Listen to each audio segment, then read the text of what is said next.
Hi friends, welcome back to Chin's Kitchen. ನಾನಿವತ್ತು ಖಾರ ಪೊಂಗಲ್ ಹೇಗೆ ಮಾಡೋದು ಅಂತ ತೋರಿಸ್ತೀನಿ, ಬನ್ನಿ. ಸಿಂಪಲಾಗೆ ಮಾಡ್ಕೋಬೋದು ಇದನ್ನು. ಜಾಸ್ತಿ ಏನು ಇಂಗ್ರೀಡಿಯೆಂಟ್ಸ್ ಎಲ್ಲ ಏನಿಲ್ಲ. ನೋಡಿ ಯಾವ ಥರ ಬಂದಿದೆ ಅಂತ. 1 ಕಪ್ ಹೆಸರುಬೇಳೆ ತೊಗೋಬೇಕು. ಅದನ್ನು ಕ್ಲೀನಾಗಿ ತೊಳೆದಿಟ್ಕೊಂಡಿದ್ದೀನಿ. ಅದೇ ಕಪ್ ಅಳತೆಯಲ್ಲಿ 1 ಕಪ್ ಅಕ್ಕಿ ತೊಗೊಂಡಿದ್ದೀನಿ. ಅದನ್ನು ಕ್ಲೀನಾಗಿ ಒಂದು 2-3 ಸತಿ ತೊಳೆದಿಟ್ಕೊಂಡಿದ್ದೀನಿ. ಇವಾಗ ಒಂದು ಕುಕ್ಕರ್ ಇಟ್ಕೊಳ್ಳೋಣ. ಕುಕ್ಕರಲ್ಲೇ ಬೇಯಿಸ್ಕೊಂಡ್ಬಿಡೋಣ. ಇದನ್ನು ಬೇಗ ಆಗೋಗುತ್ತೆ. ಇವಾಗ ಈ ಕುಕ್ಕರ್ಗೆ ಒಂದು ಸ್ಪೂನಷ್ಟು ತುಪ್ಪ ಹಾಕ್ತಿದ್ದೀನಿ. ಹಾಕ್ಕೊಂಬಿಟ್ಟು ಹೆಸರು ಬೇಳೆನ ತೊಳೆದಿಟ್ಕೊಂಡಿದ್ದೀವಲ್ವ, ಅದನ್ನು ಚೆನ್ನಾಗಿ ಫ್ರೈ ಮಾಡ್ಕೋಬೇಕು.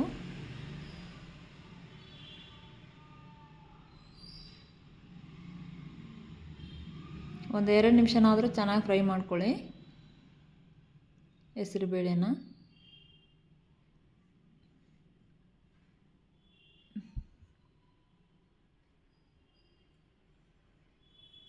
ಒಂದು 2 ನಿಮಿಷನಾದರೂ ಫ್ರೈ ಮಾಡಿದ್ದೀನಿ ನಾನಿವಾಗ. ಇದಕ್ಕೆ ತೊಳೆದಿರೋ ಅಕ್ಕಿನೂ ಹಾಕ್ಕೊಂಬಿಡೋಣ ಇವಾಗಲೇ. ಇದನ್ನು ಒಂದು 2 ನಿಮಿಷನಾದರೂ ಫ್ರೈ ಮಾಡ್ಕೊಂಡಿದ್ದೀನಿ. ಇವಾಗ ಈ 2 ಕಪ್ಪು ಅಳತೆಗೆ ನಾನು 5 ಕಪ್ ನೀರು ಹಾಕ್ತಾಯಿದ್ದೀನಿ. ಇದನ್ನು 1-2 ವಿಸಿಲ್ ಕೂಗಿಸ್ಕೊಂಬಿಡೋಣ. ಕರೆಕ್ಟಾಗಿ ಆಗುತ್ತೆ. ಒಂದು 5 ಕಪ್ ನೀರು ಹಾಕ್ಕೊಳ್ಳಿ. ಇದಕ್ಕೇ ಒಂದು ಸ್ವಲ್ಪ ಉಪ್ಪು ಹಾಕ್ಕೊಂಡು 2 ವಿಸಿಲ್ ಕೂಗಿಸಿಟ್ಕೊಂಡ್ಬಿಡೋಣ. ಈ ಕಡೆ ಇನ್ನೊಂದು ಪಾತ್ರೆಗೆ ಮತ್ತೆ 1 ಸ್ಪೂನ್ ತುಪ್ಪ ಹಾಕ್ತಾಯಿದ್ದೀನಿ.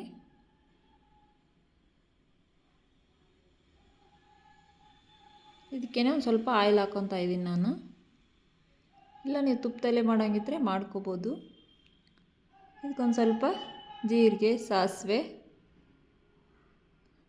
ಗೋಡಂಬಿ ಹಾಕೊಳ್ಳೋಣ. ಒಂದು ಸ್ವಲ್ಪ ಕರಿಬೇವು ಹಾಕ್ಕೊಂಬಿಟ್ಟು ಫ್ರೈ ಮಾಡ್ಕೊಳ್ಳಿ. ಇವಾಗ 1-2-3 ಮೆಣಸಿನ್ಕಾಯಿನ ಚಿಕ್ಕದಾಗಿ ಹೆಚ್ಚಿಟ್ಕೊಂಡಿದ್ದೀನಿ. ಇದಕ್ಕೆ 7-8 ಮೆಣಸು ಹಾಕ್ಕೊಳ್ಳೋಣ. 1-2 ಒಣ ಮೆಣಸಿನ್ಕಾಯಿ ಹಾಕೋತಾ ಇದ್ದೀನಿ, ಬ್ಯಾಡಗಿ ಮೆಣಸಿನ್ಕಾಯಿ. ಚೆನ್ನಾಗಿ ಫ್ರೈ ಮಾಡಿ. ಇದಕ್ಕೊಂದು ಸ್ವಲ್ಪ ಶುಂಠಿ ಜಜ್ಜಿಬಿಟ್ಟು ಹಾಕ್ತಾಯಿದ್ದೀನಿ ನಾನು. ಟೇಸ್ಟು ಚೆನ್ನಾಗಿರುತ್ತೆ. ಸ್ವಲ್ಪ ಹಿಂಗೆ ಹಾಕ್ಕೊಳ್ಳೋಣ. ಜಾಸ್ತಿ ಏನು ಇಂಗ್ರೀಡಿಯೆಂಟ್ಸ್ ಬೇಕಾಗಲ್ಲ ಇದಕ್ಕೆ.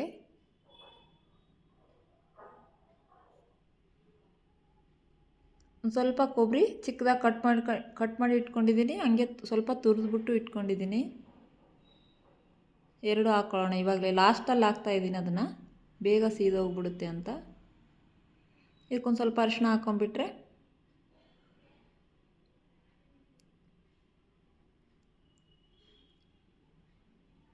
ಆಯಿತು. ಇವಾಗ ಕುಕ್ಕರಲ್ಲೇ ಕೂಗಿಸಿಟ್ಕೊಂಡಿದ್ದೀವಲ್ವ, ಇದಕ್ಕೊಂದು ಸ್ವಲ್ಪ ಸಕ್ಕರೆ ಹಾಕ್ಕೊಂಬಿಡೋಣ ಇವಾಗಲೇ. ಇವಾಗ ಕುಕ್ಕರಲ್ಲಿ ಕೂಗಿಸಿಟ್ಕೊಂಡಿದ್ದೀವಲ್ವ ಹೆಸರುಬೇಳೆ ಮತ್ತು ಅಕ್ಕಿನ, ಅದನ್ನು ಹಾಕ್ಕೊಳ್ಳೋಣ. ಅದಕ್ಕೆ ನೋಡಿರಿ ಎಷ್ಟು ಕರೆಕ್ಟಾಗಿ ಬಂದಿದೆ ಅಂತ. ಇಷ್ಟಿದ್ರೆ ಸಾಕು. ಇದೇ ಪಾತ್ರೆಗೆ ಹಾಕ್ಕೊಂಬಿಡೋಣ ನಾವು.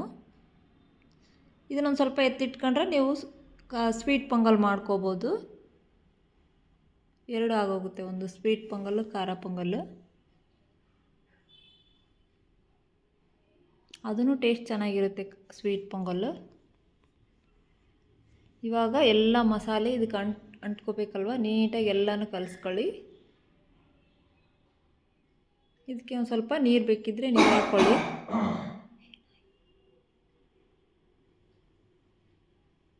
ಇವಾಗ ಒಂದು ಸ್ವಲ್ಪ ನೀರು ಹಾಕ್ತಾಯಿದ್ದೀನಿ ನಾನು ಇದಕ್ಕೆ.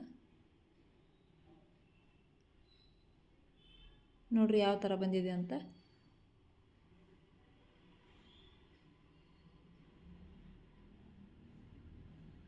ಬಿಸಿ ಬಿಸಿನೇ ತಿನ್ಬೇಕು ಇದನ್ನು.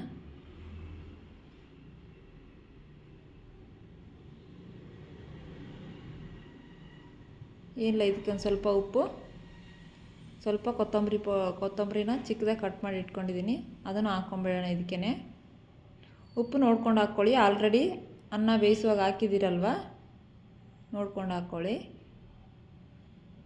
ಇವಾಗ ಚಿಕ್ಕದಾಗಿ ಕಟ್ ಮಾಡಿರೋ ಕೊತ್ತಂಬರಿನ ಹಾಕ್ತಾಯಿದ್ದೀನಿ. ನೀವು ಬೇಕಂದರೆ ಇದಕ್ಕೊಂದು ಸ್ವಲ್ಪ ನಿಂಬೆಹಣ್ಣು ಹಿಂಡ್ಕೋಬೋದು, ಟೇಸ್ಟ್ ಚೆನ್ನಾಗಿರುತ್ತೆ. ನೋಡಿರಿ ಯಾವ ಥರ ಬಂದಿದೆ ಅಂತ. ಟೇಸ್ಟ್ ಅಂತೂ ಸೂಪರಾಗಿ ಬಂದಿತ್ತು. ನೀವು ಮನೇಲಿ ಮಾಡಿಕೊಂಡು ಹೇಗಿತ್ತು ಅಂತ ನನಗೆ ಕಮೆಂಟ್ ಮಾಡಿ ಹೇಳಿ.